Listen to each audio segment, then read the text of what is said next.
Ladies and gentlemen, Willa Allen.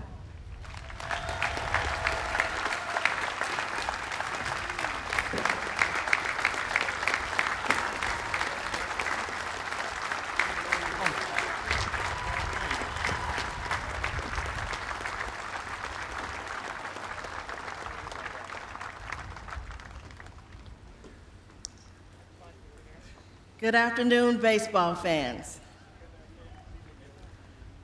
First, I want to congratulate the incredible members of the 2025 Hall of Fame class.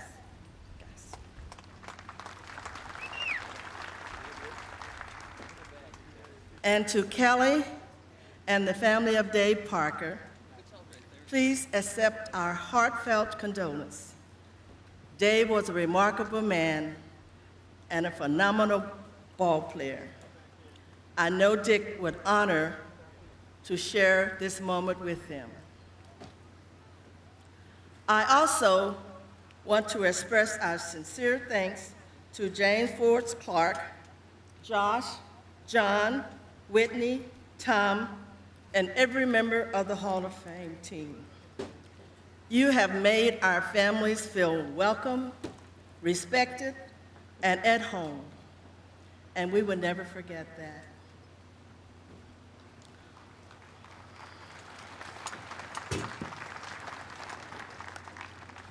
On behalf of the entire Allen family, his brother Ron and wife Marthella, his sons Richard and Aaron, my button, his grandson Trey's mother Lasada, and my 11 siblings.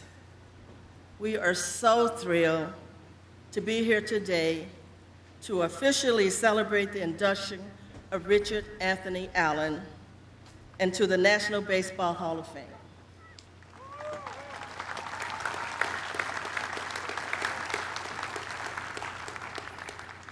We called him Dick, and although he is not physically here to accept the honor, I assure you, he is with us. He is with the 350 family members and friends here today who have come to honor his life, his legacy, and the love of the game. And I know he is smiling right now, knowing that his story is finally being recognized in this very special way.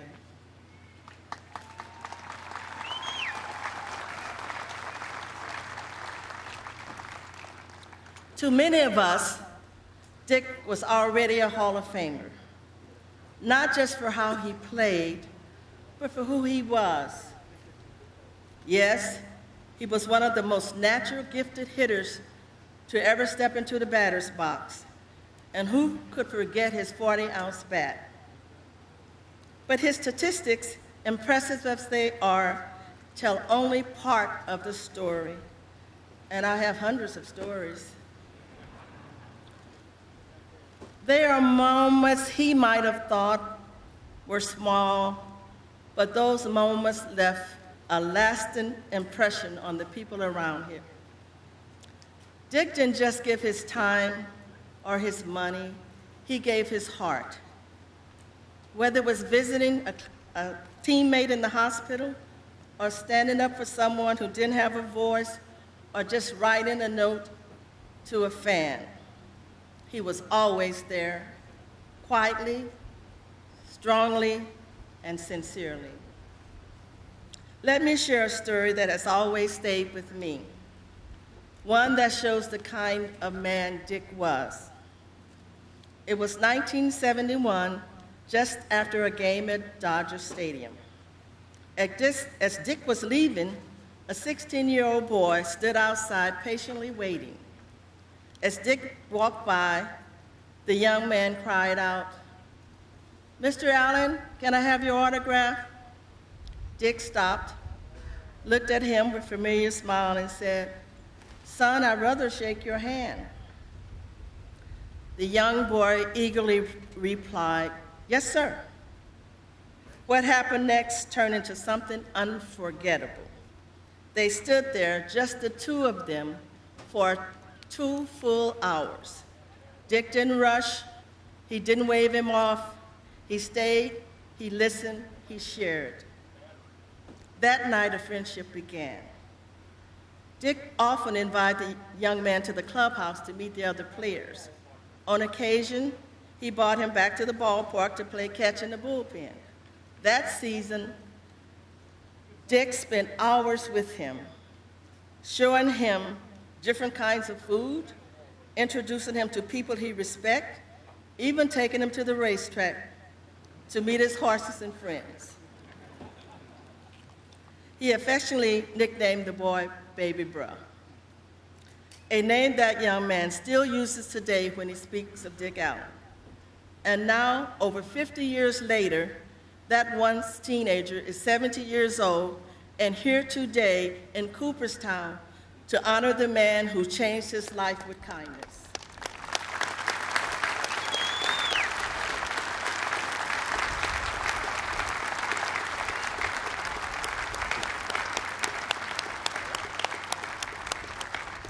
That was Dick.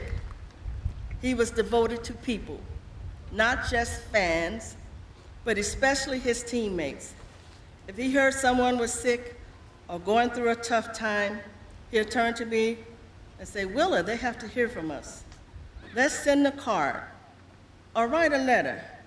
We have to let them know we're here." He remembered everyone's birthday, not just the players, but their parents and their children. He knew the children's name, what sport they played, what their dreams were, and long after these teammates left the field, Dick would still talk about them, proud of their children who made it into basketball or basketball or music. He loved the game, but more than that, he loved the people in it. Baseball was his first love. He used to say, "I'd have played for nothing." And I believe he meant it. But of course, if you compare today's salary, he played almost for nothing. For Dick, the fans meant everything. He always wanted to show them, especially the young ones, that it's not about where you come from, but where you're determined to go. He came out of Wampum, Pennsylvania.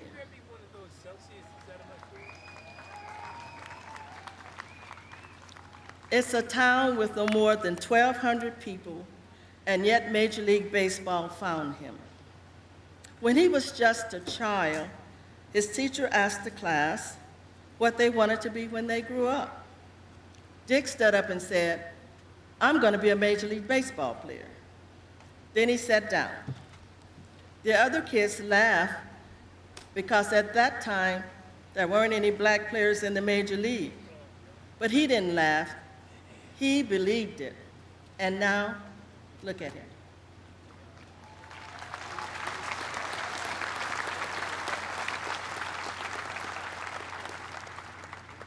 To the young players who came after him, Dick always tried to offer something more than advice. He wanted to give them perspective. He would say, baseball isn't a job, it's a gift, a tool to express your talent, a chance to enjoy the game, and a responsibility to do your best, not just to play, but to win. He was obsessed with understanding the why a game was lost, why a play didn't work. He always said, there's a game within the game. And he'll break it down with his teammates, helping them to see what others missed. He believed in lifting each other up and making the team better together. But Dick's heart extended far beyond the dugout. His favorite people at the ballpark weren't always the ones in the spotlight. It was the ground crew, the cooks in the kitchen, the clubhouse staff, the vendors, the custodians. Whenever we were invited to events at the ballpark, before we ever reported to where we had to be, he had to greet every one of them. He had to see all of them every time. And when he saw something wasn't right, he didn't stay quiet. If players of color didn't have proper supplies in the clubhouse, he spoke up. If a teammate wasn't paid fairly, he would say something. Once he even said, he told the manager, well, give them some of mine. That's who he was. He had a deep respect for elders, especially seniors. If he knew someone was living alone or just needed company, he invited them over for dinner, for the weekend, for a drive to a concert or a ball game. And sometimes he'd send me, most of the time. Back then, they were the same age I am now, so they don't seem so old. And the fans, the heartbeat of baseball. From Philly to Chicago, from St. Louis to LA, and the Bay Area to his hometown of Wampum, Pennsylvania, you stood by him. You cheered for him. You saw him even when the press didn't, even when the politics of the game were against him. You showed him he mattered, and he never forgot that. While Dick played for 5 major teams during his career, the Cardinals, the Dodgers, the White Sox, the Athletic, and the Phillies, there was no question about where his heart truly lived. Philadelphia was his favorite.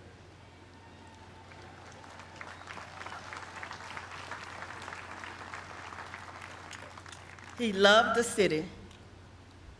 He loved the energy, and most of all, yes, he loved the fans.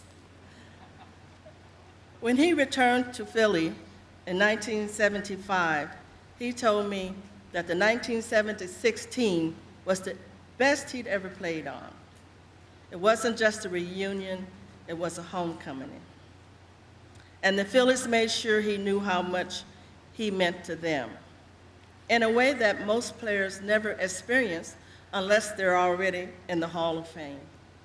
In 2020, under the leadership of John Middleton, the Philadelphia Phillies did something extraordinary. They retired Dick's number 15, a gesture typically reserved for those already in Cooperstown. But they knew, as we did, that Dick's legacy transcended technicalities. I'll never forget that day Mike Tolan called the house and said, "We need to speak to Dick. John is on the line." I put it on speaker. John said, "Dick, we're going to retire your number." Dick looked confused for a moment and said, "What number?" I jumped in, "Number 15. There was a long pause, and then he simply said, "Thank you. I really appreciate it." And that was it. No big speech, no long reply, just quiet gratitude. The Phillies moved quickly to make it happen on the 57th anniversary of his major league debut. No one knew that Dick only had 4 months to live.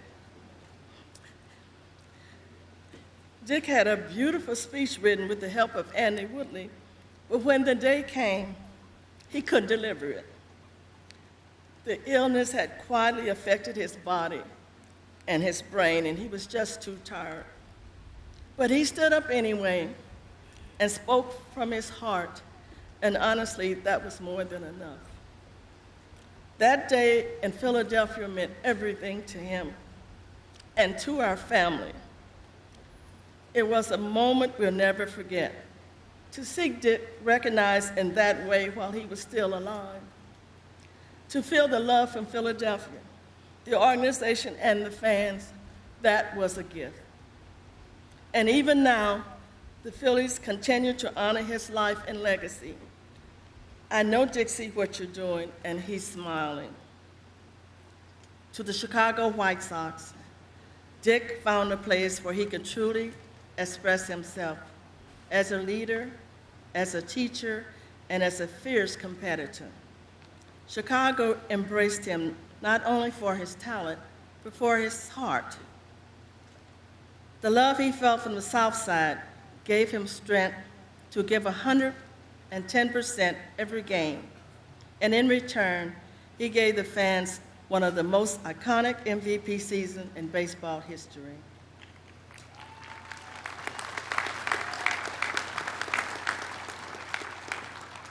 To the St. Louis Cardinals, Dick always said you were a first-class organization. Playing in St. Louis was an honor for him, especially because it meant sharing the field with one of his all-time favorite players, Mr. Bob Gibson. The fans in St. Louis were electric. Every time he stepped to the plate, the cheers made him feel like he could light up the ballpark, and most nights he did.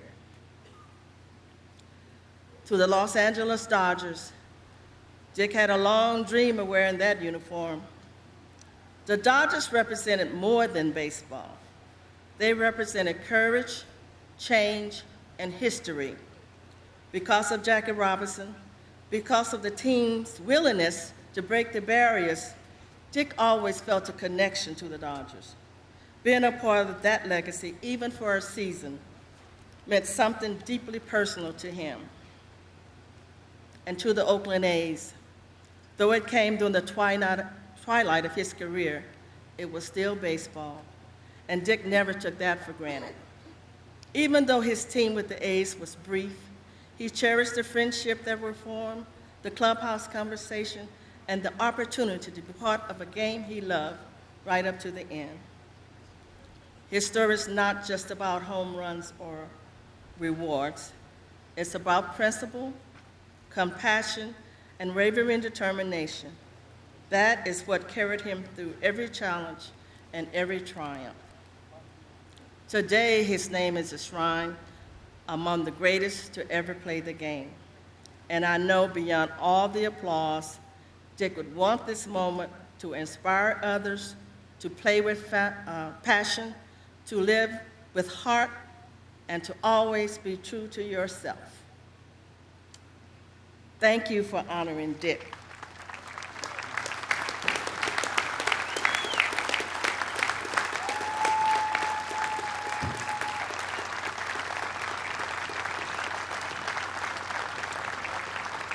Thank you for believing in him, and thank you for finally bringing him home. Thank you.